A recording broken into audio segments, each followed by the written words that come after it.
Washington में NATO EU नेताओं और ज़ेलेंस्की के साथ ट्रंप की लंबी चर्चा हुई, लेकिन अपनी ही बुलाई मीटिंग में ट्रंप को अचानक पुतिन की याद आई। उन्होंने बैठक के बीच में ही पुतिन को फोन मिलाया। उसके बाद ऐलान किया कि ज़ेलेंस्की पुतिन की बैठक जल्द होगी। फिर वो खुद ज़ेलेंस्की और पुतिन के साथ वार्ता करेंगे, जबकि ईयू यानी यूरोपीय यूनियन की मांग थी कि उससे भी चर्चा में शामिल किया जाए, क्योंकि यूरोप की शांति भी दांव पर लगी है। मगर ट्रंप ने इसे सुनकर अनसुना कर दिया। ये नीति ट्रंप की नहीं बल्कि पुतिन की है। ट्रंप के मंच पर ट्रंप कार्ड कैसे फेल हुआ और कैसे पुतिन इस मीटिंग में लॉर्ड बनकर उभरे, इस रिपोर्ट में देखिए।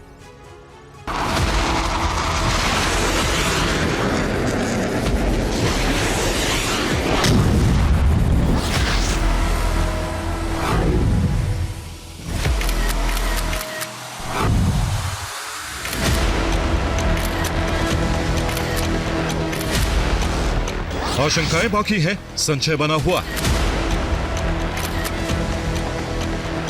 दूसरे विश्व युद्ध के बाद व्हाइट हाउस में सबसे बड़ी बैठक बेनतीजा रही।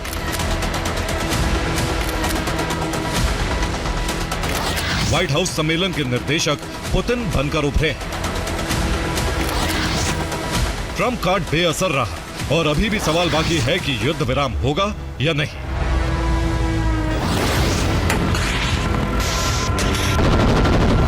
यूरोप के 8 नेताओं के साथ दुनिया के सबसे शक्तिशाली देश के राष्ट्रपति डोनाल्ड ट्रंप ने बैठक की। इस बैठक का मुख्य एजेंडा था युद्ध विराम, लेकिन एजेंडा पूरा नहीं हुआ।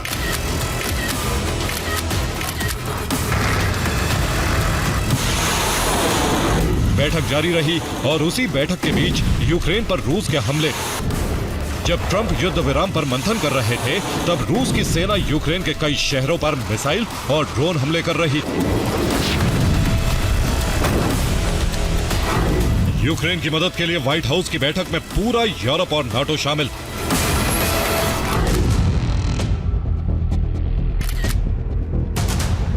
Ursula von der Leyen EU के 27 देशों का प्रतिनिधित्व कर रही थी। ब्रिटेन के प्रधानमंत्री कियर स्टारमर बैठक में थे। फिनलैंड के प्रधानमंत्री अलेक्जेंडर स्टब मौजूद थे। यूक्रेन के राष्ट्रपति व्लादिमीर ज़ेलेंस्की थे।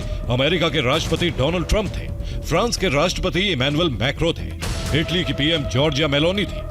जर्मनी के चांसलर फ्रेडरिक मर्स थे और मार्क रूटे नाटो के 32 देशों की सेनाओं के प्रतिनिधि के तौर पर मौजूद थे। जब ये सब नेता व्हाइट हाउस में थे, तभी अमेरिका के राष्ट्रपति ने फ्रांस के राष्ट्रपति से कान में कहा कि पुतिन उनके लिए डील करने को तैयार है। लेकिन माइक इतना हाईटेक थे कि फुसफुसाहट भी रिकॉर्ड हो गई। वर्ल्ड वॉर 2 के बाद सबसे पावरफुल मीटिंग बुलाकर भी अपने ही घर में ट्रंप उस वार्ता का कोई नतीजा नहीं निकाल पाए। पूरे 3 घंटे चली रस्साकशी के बाद आखिरकार ट्रंप को मीटिंग छोड़कर पुतिन की शरण में जाना पड़ा। बैठक में जो भी चर्चा हुई, उसके बारे में ट्रंप ने तुरंत पुतिन को जानकारी देने का फैसला किया।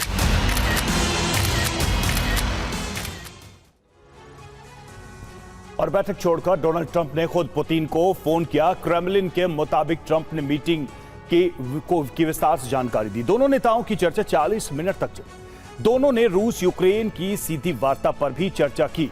पुतिन ट्रंप ने अलास्का समिट के बाद हुई प्रगति पर बातचीत की। पुतिन ने अलास्का में स्वागत सत्कार के लिए ट्रंप को धन्यवाद दिया। बातचीत में दोनों ने यूक्रेन समस्या पर संपर्क बढ़ाने पर सहमति जताई।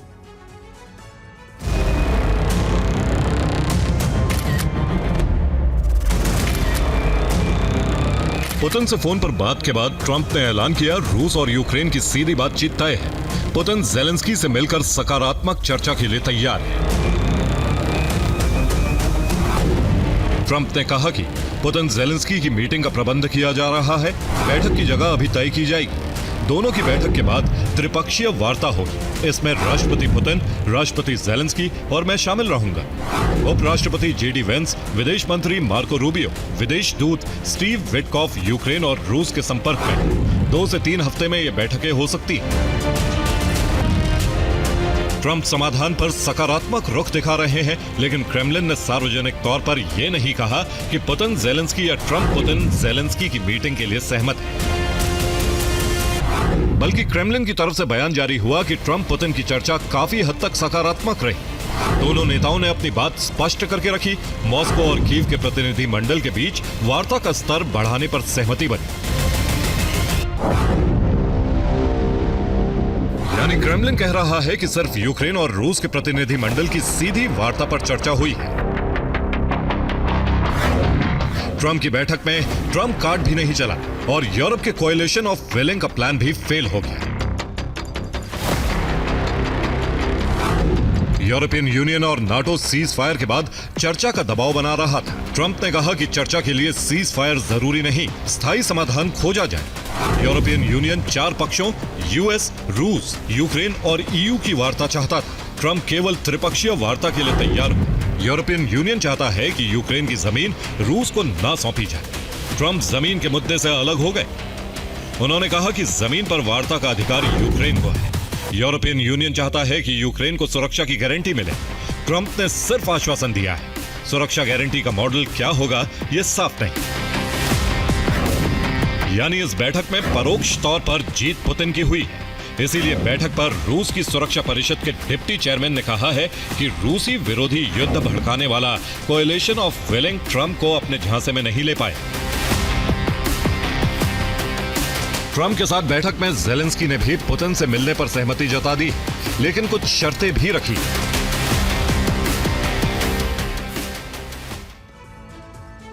ज़ेलेंस्की की पहली शर्त है कि वो रूस को जमीन नहीं देंगे, डोनेस्क, लुहांस्क से सेना नहीं हटेगी। ये ज़ेलेंस्की की शर्तें हैं। रूस $300 बिलियन का हर्जाना दे, ये भी ज़ेलेंस्की की शर्त में शामिल है। पुतिन के साथ द्विपक्षीय चर्चा के लिए ज़ेलेंस्की तैयार हैं और चर्चा में ट्रंप शामिल रहें तो ये बेहतर होगा, ये भी ज़ेलेंस्की का मत है। जमीन के मुद्दे पर सिर्फ रूस से ही वार्ता होगी, ये भी ज़ेलेंस्की की शर्तें। इसके अलावा किसी और से बातचीत नहीं होगी। और इधर खार्किव पर रूस ने किया है ड्रोन अटैक। यूक्रेन ने जारी किया नुकसान का वीडियो। 7 लोगों की मौत, 20 नागरिक घायल।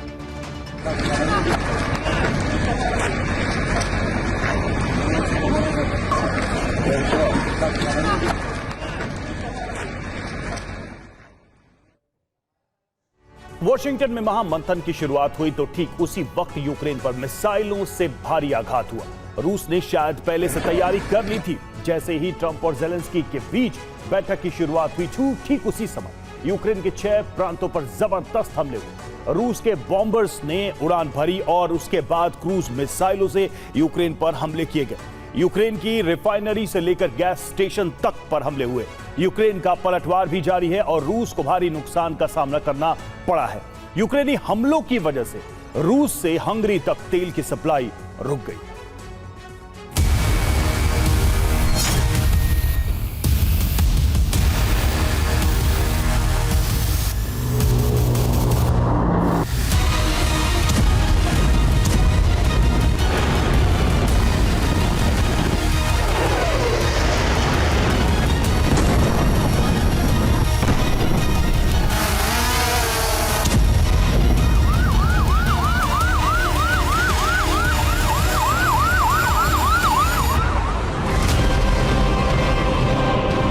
तरफ वॉशिंगटन में नया इतिहास दर्ज हो रहा था तो वहीं रूसी सेना हमलों का सभी रिकॉर्ड तोड़ने की कोशिश में थी।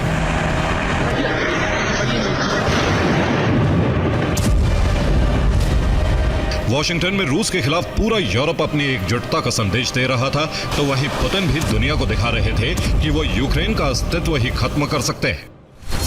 यूक्रेन की खुफिया रिपोर्ट सही साबित हुई। सोमवार को रूसी एयरबेस से Tu-95 बॉम्बर्स ने टेक ऑफ किया और फिर यूक्रेन के 6 प्रांतों में मिसाइल की बरसात कर दी गई। आसमान रूसी गेरान-2 ड्रोन की आवाज से गूंज रहा था और यूक्रेन की जमीन धमाकों से थर्रा रही थी। सबसे बड़ी तबाही पोल्तावा की क्रेमेंचुक में हुई। यहां रूस ने मिसाइल और ड्रोन से ऑयल रिफाइनरी और गैस प्लांट को निशाना बनाया। ये तस्वीरें पोल्तावा के क्रेमेंचुक की है। यहां मिसाइल और ड्रोन से हमला किया गया। धमाकों के बाद पूरे इलाके में आग की लपटें नजर आईं। इसके बाद बिजली की सप्लाई बंद हो गई।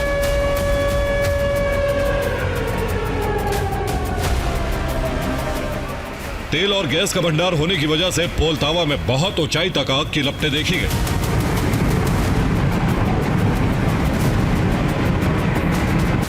जिस वक्त ट्रंप के साथ वार्ता की शुरुआत हुई उसी वक्त यूक्रेन पर भयंकर हमला किया गया।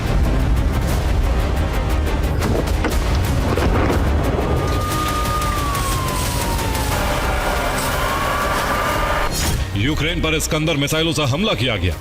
KH-101 की मिसाइलों से भी प्रहार किया गया। 70 से अधिक ड्रोन से यूक्रेन में तबाही की कोशिश की गई। रूस पिछले 2 दिनों से यूक्रेन के जिस हिस्से पर हमला कर रहा है वहीं फिर प्रहार किया गया। यानी फ्रंट लाइन का वो हिस्सा जहां रूसी बॉर्डर बिल्कुल करीब है और जिस हिस्से पर पुतिन कब्जा करना चाहते हैं, ऊपर चेरनीहिव से लेकर नीचे ज़ेपोरिज़िया तक हमले किए गए। रूस का मकसद यूक्रेन सेना के ठिकानों को नष्ट करना था। इसके लिए गेरान 2 ड्रोन और मिसाइलों का इस्तेमाल किया गया। पोल्टावा में 40 ड्रोन हमले किए गए। सूमी में 5 बार ड्रोन हमला हुआ। खार्किव पर 15 बार ड्रोन हमला किया गया। रूस ने यूरोप को अपनी ताकत दिखाने के लिए अपने परमाणु बॉम्बर से हमला किया। इस दौरान रूस के ओलेनिया बेस से कई बॉम्बर्स ने उड़ान भरी। इसके बाद रूस ने क्रूज और बैलिस्टिक मिसाइलों की बरसात कर दी। इस बीच रूसी सेना ने सूमी को लेकर एक खास ऑपरेशन की शुरुआत कर दी है।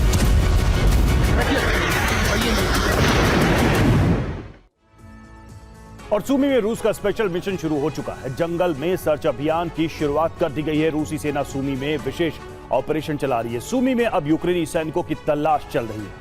रूस सूमी में लगातार यूक्रेन के गोरिल्ला हमलों की वजह से डर गया है। सूमी के इमारतों में यूक्रेनी सैनिकों ने ठिकाने बना लिए हैं। यही वजह है कि रूसी सेना सूमी में इमारतों को नष्ट कर रही है। सूमी में मिसाइल ड्रोन से धमाके हो रहे हैं। रूसी सेना का दावा है कि यूक्रेनी फौज ने इमारतों में हथियार गोदाम बना लिया है। इमारतों में कमांड सेंटर भी बनाए गए।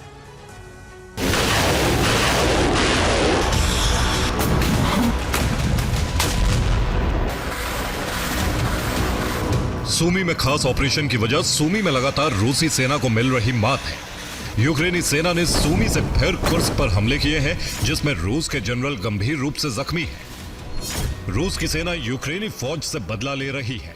यूक्रेन के बड़े सैन्य अफसरों को टारगेट किया जाएगा। रूस अपने जनरल पर हमले का इंतकाम लेगा। सूमी में रूसी सेना ने यूक्रेन के एक ड्रोन सेंटर को नष्ट कर दिया है।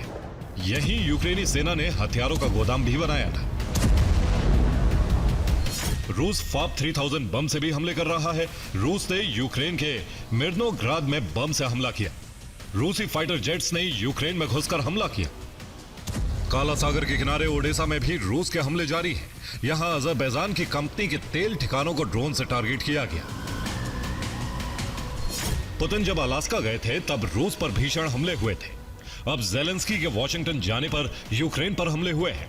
सोमवार के हमलों को यूक्रेन से रूस का बदला माना जा रहा है। यूक्रेन हमलों का सामना कर रहा है, लेकिन यूक्रेन का पलटवार भी जारी है। वोल्गोग्राद में यूक्रेन ने फिर ड्रोन से हमला किया।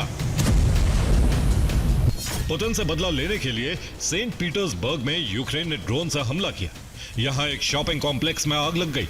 सेंट पीटर्सबर्ग में 400 स्क्वायर मीटर के दायरे में आग फैल गई। रूसी इंफ्रास्ट्रक्चर पर हमले जारी हैं। यूक्रेन ने फिर रूस से निकलने वाली एक पाइपलाइन को टारगेट किया है, जिसके बाद तेल की सप्लाई रुक गई है।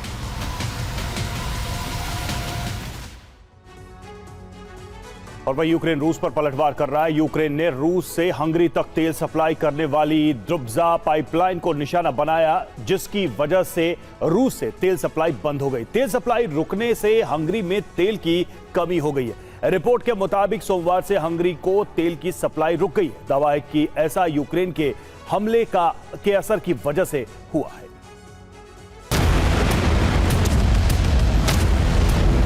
ज़ेपोरिज़िया में एक दिन पहले रूसी सेना ने बैलिस्टिक मिसाइलों से हमला किया, तो वहीं आज यूक्रेन ने इसका बदला लिया है। रूस की एक ट्रेन को निशाना बनाया गया।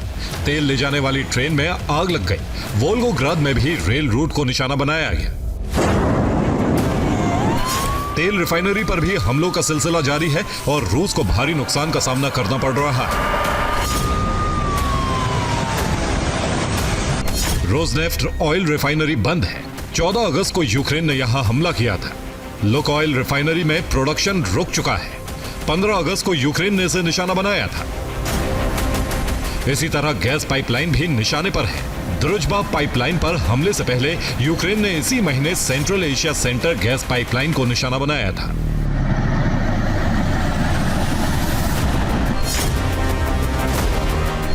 इस महीने रूस के वोल्गोग्राद में गैस पाइपलाइन को निशाना बनाया गया था। Central Asia centre gas pipeline में ड्रोन हमले से भयंकर धमाका हुआ। यह पाइपलाइन तुर्कमेनिस्तान से उज्बेकिस्तान आती है और फिर कजाकिस्तान होते हुए रूस में गैस की सप्लाई पहुंचाती है। यूक्रेन के ऐसे ही हमलों से यूरोप उत्साहित है और रूस की शर्तों को ना मानकर युद्ध आगे बढ़ाने के लिए तैयार है। यूरोप को भरोसा है यूक्रेन के जरिए पुतिन के गुरूर को तोड़ा जा सकता है। Bureau report, TV9 Bharatvarsh. Poltava पर KH-101 मिसाइल से हमला, यूक्रेन की क्रेमेंचुक तेल रिफाइनरी नष्ट। चाहे ड्रोन से भी किए गए भीषण हमले, कई इमारतें और तेल भंडार तबाह हुए।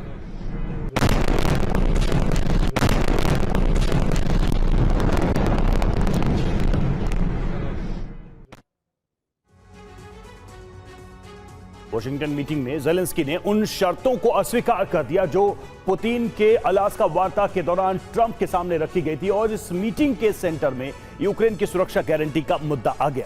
माना जा रहा है कि यह सब कुछ यूरोप और यूक्रेन की रणनीति का हिस्सा था ताकि इस वार्ता में ट्रंप ज़ेलेंस्की पर शर्तों को मानने के लिए दबाव नहीं डाल सके। लेकिन डर है कि यूक्रेन को सुरक्षा गारंटी की जिद यूरोप में एटमी तबाही ला सकती है। कैसे, इस रिपोर्ट में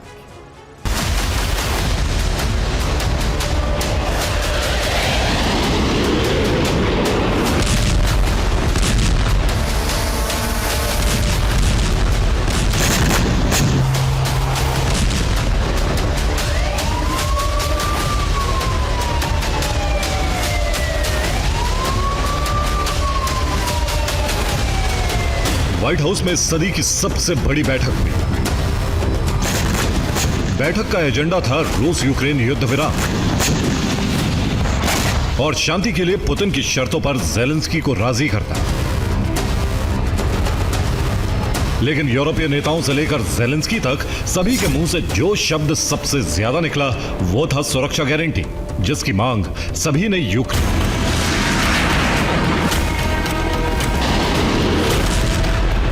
अब यही सुरक्षा गारंटी यूरोप में तबाही की घंटी बजा रही है। कैसे, वो आपको बताएंगे। लेकिन पहले यूरोप और ज़ेलेंस्की के उस प्लान के बारे में जान लीजिए जिसमें ट्रंप फंसते चले गए। माना जा रहा है कि यह सब कुछ यूरोप और यूक्रेन के प्लान का हिस्सा था।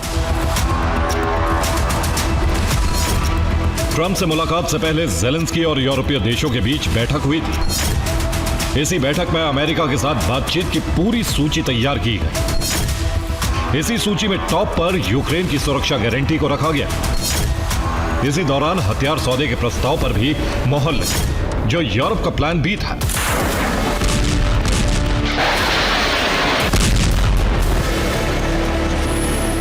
प्लान के मुताबिक यूरोपीय देशों ने ट्रंप के सामने युद्ध विराम के बाद यूक्रेन की सुरक्षा का मुद्दा सबसे ज्यादा उठाया और दो मांगे रखी। पहली, यूक्रेन के लिए सुरक्षा गारंटी, और दूसरी, नाटो के आर्टिकल 5 जैसे कानून।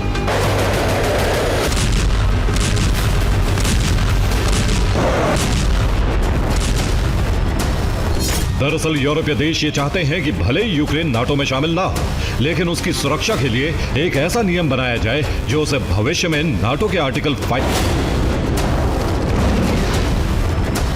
यूरोप के रुख को देखते हुए डोनाल्ड ट्रंप भी यूक्रेन के लिए सुरक्षा गारंटी के लिए तैयार थे। लेकिन अचानक आए क्रेमलिन के एक बयान ने सारा खेल पलट दिया। मीटिंग के दौरान क्रेमलिन की तरफ से जारी एक बयान में कहा गया, पश्चिमी देशों का एक भी सैनिक यूक्रेनी धरती पर स्वीकार्य नहीं होगा। माना जा रहा है कि इस स्टेटमेंट के बाद ट्रंप का मूड बदल गया, जिसे देखते हुए यूरोप ने अपना प्लान बी लागू कर दिया। यूक्रेन ने ट्रंप के सामने $100 अरब की हथियार खरीद का बड़ा ऑफर रखा, जिसे ट्रंप ने स्वीकार कर लिया। डील के मुताबिक यूक्रेन अमेरिका से $100 अरब के हथियार खरीदेगा। इन हथियारों के लिए पैसे यूरोप चुकाएगा। यूक्रेन और यूएस के बीच ड्रोन प्रोडक्शन पर $50 अरब के समझौते पर भी बात हुई। इस समझौते के तहत यूक्रेन के ड्रोन प्रोडक्शन में अमेरिका मदद करेगा।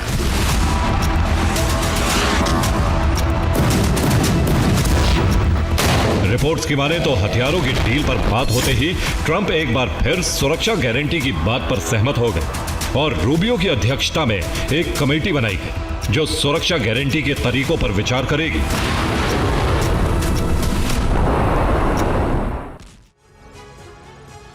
और माना जा रहा है कि अमेरिका और यूरोप यूक्रेन की सुरक्षा गारंटी को लेकर 4 विकल्पों पर विचार कर रहा है। पहला विकल्प है सैन्य तैनाती। इसमें रूसी कब्जे वाले इलाकों के पास नेटो की सेना तैनात की जाएगी। ये तैनाती सूमी, खार्किव, डोनेट्स्क, लुहांस्क से लेकर जापोरिजिया तक होगी ताकि रूस यहां से आगे बढ़ने की कोशिश कभी न करे। दूसरा विकल्प है यूक्रेन के सुरक्षा कवच को मजबूत करना। यूरोप और अमेरिका बड़ी संख्या में यूक्रेन को एयर डिफेंस सिस्टम दे सकते हैं ताकि भविष्य में रूस अपने फाइटर जेट या मिसाइलों से हमला करे तो यूक्रेन के शहर और अहम सैन्य ठिकाने सुरक्षित रहें।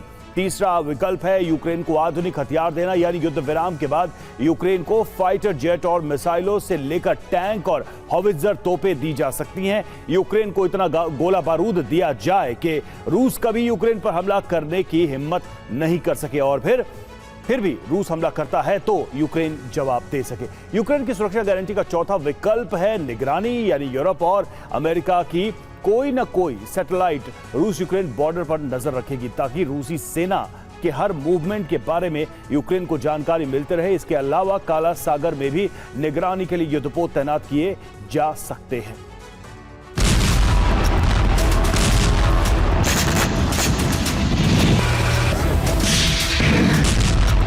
हालांकि इनमें से किसी भी विकल्प पर रूसी राष्ट्रपति शायद ही राजी होंगे, क्योंकि पुतिन पहले ही साफ कर चुके हैं यूक्रेन की जमीन पर यूरोप के सैनिक या हथियारों की डिप्लॉयमेंट बर्दाश्त नहीं की जाएगी।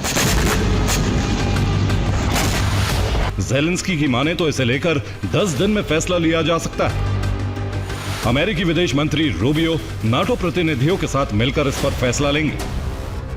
माना जा रहा है कि यूक्रेन को सुरक्षा गारंटी के बदले रूस को डोनेट्स्क और लुहांस्क का आधिकारिक हक देने पर मोहर लग सकती है, क्योंकि ट्रंप पुतिन के लिए जमीन के इस हिस्से की अहमियत जानते हैं।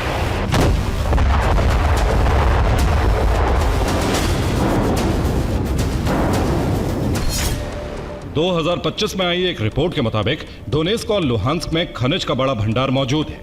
यूक्रेन के खनिज संसाधनों की कुल कीमत $500 अरब है। सिर्फ डोनेट्स्क और लुहांस्क में $150 अरब के खनिज मौजूद हैं। यहाँ titanium, lithium, manganese, zirconium, graphite और निकल का बड़ा भंडार है।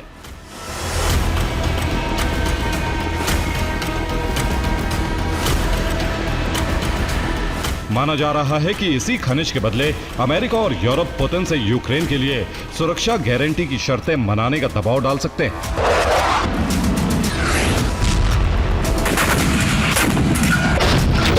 हालांकि यूरोप की यह ट्रिक काम करेगी, इसकी उम्मीद भी बेहद कम है, क्योंकि पुतिन की नजर सिर्फ डोनेट्स्क और लुहांस्क पर नहीं, बल्कि संपूर्ण यूक्रेन और जमीन के हर उस हिस्से पर है जिसे वो रूस की संप्रभुता के लिए खतरा मानते हैं।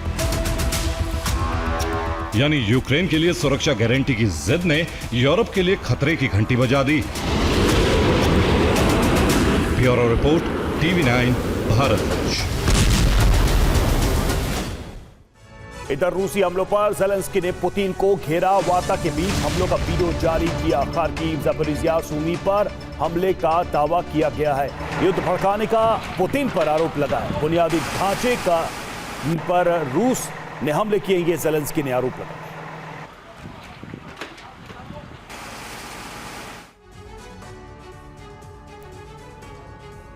तो रूस यूक्रेन में जारी जंग की आग बुझाने के लिए ट्रंप अब महत्वपूर्ण भूमिका में हैं, लेकिन उनकी भूमिका सार्थक तभी होगी जब वो जंग रुकवा दे।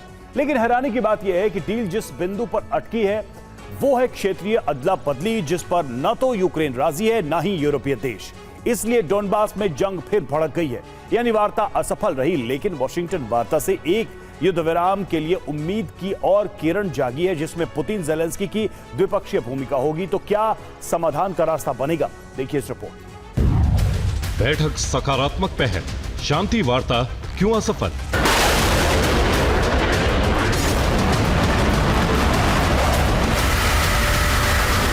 वॉशिंगटन में ट्रंप के साथ ज़ेलेंस्की और यूरोपीय नेता युद्ध विराम की वार्ता कर रहे थे। उसी समय रूस ने इस्कंदर मिसाइल से डोनेट्स्क के नोवोडोनेत्स्क में प्रहार किया।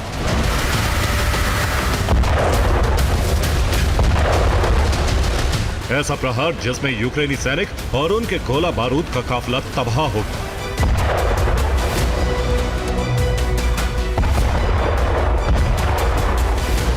दरअसल इस हमले का अर्थ दो चेतावनी है। पहली ये कि डोनबास रीजन की शर्त पर पुतिन कोई ढील नहीं देंगे, और दूसरी यूक्रेन डोनबास क्षेत्र में सेना भेजकर वार्ता के रास्ते बंद ना करे।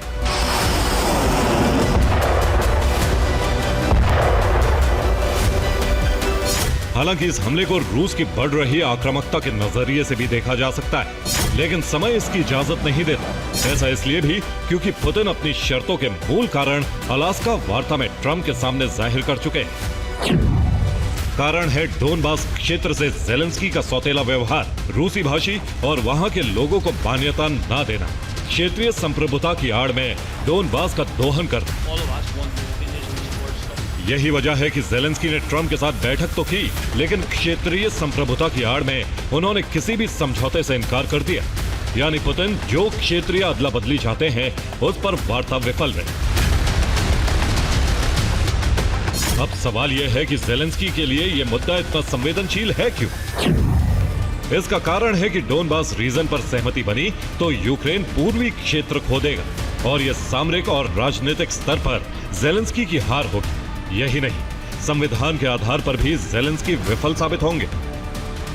इसीलिए जेलेंस्की इस मुद्दे पर डील के लिए तैयार नहीं है, लेकिन पुतिन भी शर्त पर अड़े हैं। इसीलिए युद्ध के बादल और गहरा गए हैं।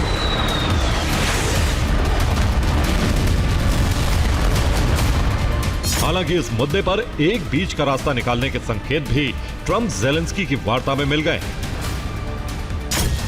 इसका सीधा मतलब है कि लैंड डील के लिए जेलेंस्की भले ही तैयार नहीं है, लेकिन वो पुतिन से बातचीत के लिए तैयार है और युद्ध विराम के लिए दोनों द्विपक्षीय डील करेंगे।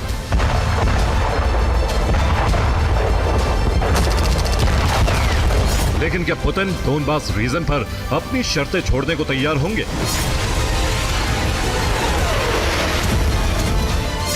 सवाल इसलिए क्योंकि जेलेंस्की ने ट्रंप को एक गोपनीय दस्तावेज सौंपा है जिसमें कई शर्तें हैं।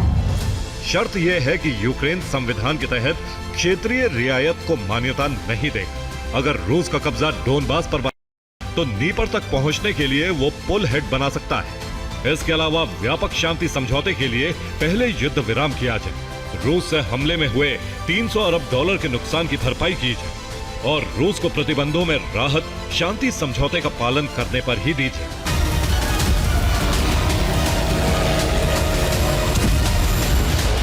अब यह तो तय है कि पुतिन इन शर्तों के आधार युद्ध विराम के लिए शायद ही तैयार होंगे।